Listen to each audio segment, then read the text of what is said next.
Hello and welcome to the 2017-2018 basketball preview presented by the Drake Broadcasting System. I'm Noah Manifeld. Thank you for joining us.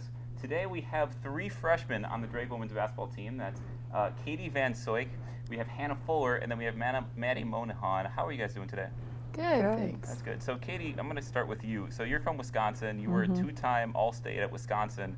And coming into Drake, how has it been so far? It's been great. It's been kind of a fun transition. Everybody on our team is super supportive, and then having these other freshmen, we have a lot of good times together. So it's been a really good transition. Yeah. And then Hannah, you're actually from Des Moines. You went to Valley. You won a state title at the Wells Fargo Arena, and now you're still in Des Moines. Yeah. How has it been like staying in Des Moines, and what went through that decision to stay here?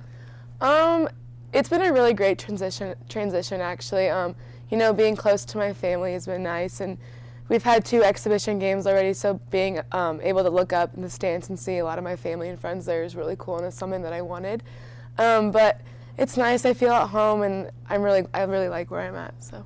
And then Maddie, you are of course a point guard, and well known for that, and probably one of the better point guards in the history of Drake basketball. Caitlin Ingle has left. How do you feel like you're stepping into her shoes, or do you want to kind of be your own player? I've talked with the coaches about this a little bit too, and they recruited me as who I am and for my game. Yes, Caitlin was an amazing point guard, and of course they want me to be an amazing point guard, but they want me to bring my game and who I am to the floor and just play as I would usually play. So yeah, not really stepping into her shoes, but just bringing a new point guard in, I guess. And stepping into a team for all of you guys, it's a team that just went to the NCAA tournament, had an undefeated conference play. Yeah. Do you guys feel pressured at all? Do you kind of feel that, especially losing Lizzie Wendell and Caitlin Ingle?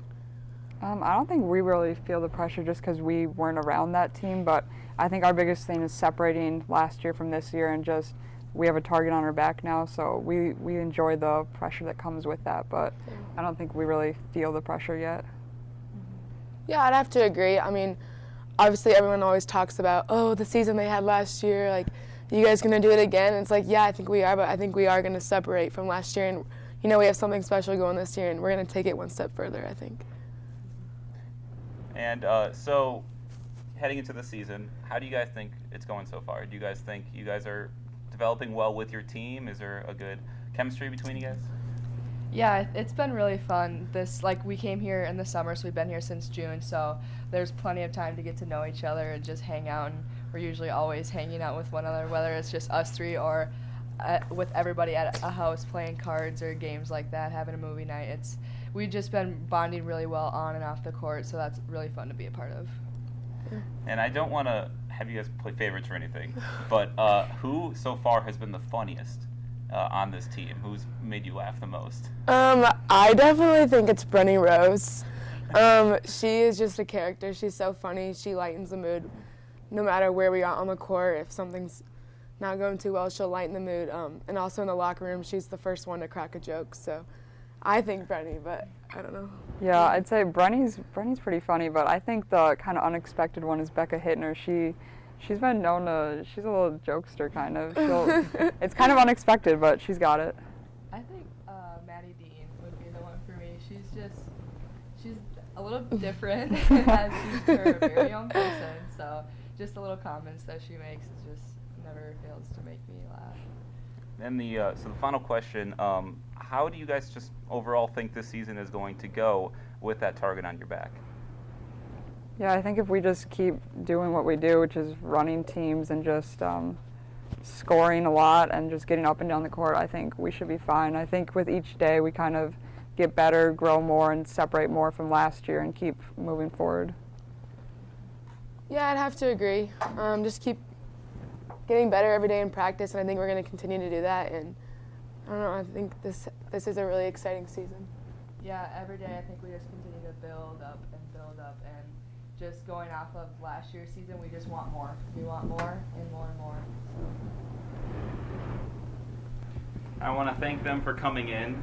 So thank you guys for talking to us. And with me right now is Hunter Phillips, who is the voice of ESPN 1350's coverage of women's basketball. So Hunter, how are you doing?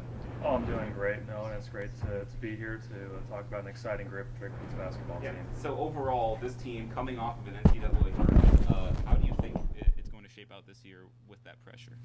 I'll tell you what, I mean, as the three freshmen alluded to, I don't think there's really any pressure, and head coach Jenny Baranczyk has continued to say it's all about separation for this group, and I think really the sky's the limit. I mean, yeah, they lose Lizzie Wendell, yeah, they lose Caitlin Ingle and Courtney Rush, but you look at the talent coming back, you look at this incredible freshman class that's coming in, and I mean, I think last year what really proved to be like one of the deciding factors was they had a difficult non-conference schedule, and that really helped pave the way for their 18-0 league play. And I think with the difficult non-conference schedule they have this year, especially beginning the year with preseason W and IT, that's going to be difficult. But they're going to rise to the occasion. They play a lot of games at home in non-conference play, and I think the sky's the limit for this group. Yeah, and this year losing probably two of the best players in program history, Lizzie Wendell and Caitlin Ingle. And coming into this year, we just talked to her, Maddie Monahan, we have Katie Mansilik, and Hannah Fuller. What kind of contribution do you think they're going to make to this team that's losing two great players? Well, I think everyone's going to have to step up, and I think that's really one of the selling points for coming to Drake is that you're going to be asked to play right away, and you're going to make a big impact. That's why I believe, the last 4 years they've had the Freshmen's of the Year, including Becca Hittner last year, who just, came out of nowhere. She was hurt at the beginning of the year, and then just played amazing. Brenny Rose, especially in conference play last year, breaking out in that game against UNI, I think led the team in offensive rebounds in that triple overtime thriller up there. And then Maya Mertz, who unfortunately is hurt this year, really blossomed towards the end of last season. But with these three freshmen coming in, Maddie Monahan, she already looks like she's got the court vision of somebody who's not a freshman, somebody who is an upperclassman. She's going to be very good. Katie Van Soik, when I talked to head coach Jenny Baranczyk at Media Day about her, she said that she can take over a game with the way that she scores. And my broadcast partner, Randy Morrow, knows Hannah Fuller really well, and he said that she's just the ultimate bulldog. She does just so many things well, and you couple that all together with the talent coming back. You have Sammy Backroad, an all-defensive player, Nicole Miller that provides a spark, Paige Griner, who I think impacts the game in so many ways other than her three-point shooting, and let's not forget about Becca Jonas. She impacts the game on both ends of the floor. There's just so much to like about this team. Yeah, and last year Becca Jonas had a little bit of a leg injury. She was kind of slowed down in the conference tournament. You lost Sarah Ryan and Maddie Dean pretty much for the season, and now they're back healthy. What kind of contribution do you think they're going to make? And you bring up a good point. that's how you, when you lose Lizzie Wendell, Caitlin Ingle, and Courtney Rush, you're basically bringing back like two new recruits in Sarah Ryan and Maddie Dean. And I tell you what, we got to interview them after both of the games, and they were both just smiles. They were just so happy to be back on the court, and especially with Maddie Dean. She told us that the injury was the best thing that ever happened to her in terms of just gaining a new perspective on the game and in her life. And it's hard not to root for those two players. And they came out in those two exhibition games and have played really well. And I know that they're going to be ready to go. They're chomping at the bit. They're ready to go for the regular season. And you add those two in because they do so many things well. They both have great individual skill sets. Again, that just adds to just a great group at Drake. Yeah, and heading into Missouri Valley Conference play, undefeated last year, of course, won the conference tournament. How do you think that's going to go this year, especially with Wichita State gone now? Well, losing Wichita State, I think, it hurts the Valley. There's no doubt about it. But Valparaiso, they have a rich basketball tradition there, so I think it's going to hurt because Wichita State, they're a good basketball team. Now they get to play UConn twice a year, which isn't going to be fun for them. But I think when you look across the Valley, UNI is still going to be very good. They're well coached. Missouri State, they have the preseason conference player of the year in Liza Fruant, who dropped over 40 points last year in the Knapp Center.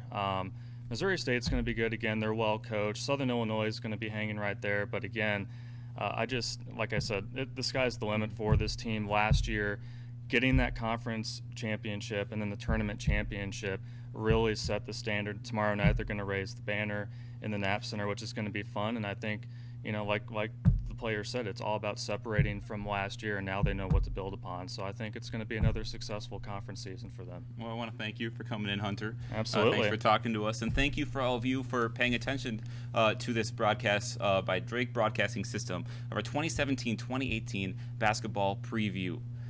Make sure to check out our YouTube channel where we have an interview with Nico Medved and a video with Noah Thomas. The Australian Blur is what we're calling him. So thank you guys for listening, and make sure to check that out. I'm Noah Manifeld. Thank you.